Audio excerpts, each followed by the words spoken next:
মুখে বলার শক্তি ১০ জন স্বাভাবিক মানুষের মতো না হলেও মেধা আর অদম্য ইচ্ছা শক্তিতে নিজেকে ভেঙেছেন, গড়েছেন নতুন এক মানুষ রূপে।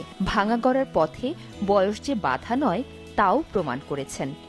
আত্মবিশ্বাস আর অধ্যাবসায়কে ভর করে সব বাধা যে উতরে যাওয়া যায় তার প্রমাণ দিয়েছেন আবেদ সিরাজ।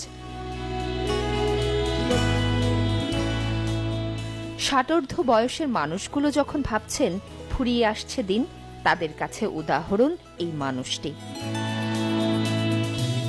ছোটবেলা থেকেই স্বাভাবিক ১০ জনের মতো স্পষ্ট করে কথা বলতে পারেন না আবেদ সিরাজ। এজন্য মনের ভাবটাও প্রকাশ করেন অনেক কষ্টে। তাতে কেউ বোঝেন, কেউ বোঝেন না। পড়াশোনা শেষে কর্মক্ষেত্রে পড়তে হয় নানা সমস্যায়, কিন্তু দমে যাননি এতটুকু। প্রযুক্তির ছোঁয়ায় নিজেকে গড়েছেন একজন দক্ষ ফ্রিল্যান্সার হিসেবে।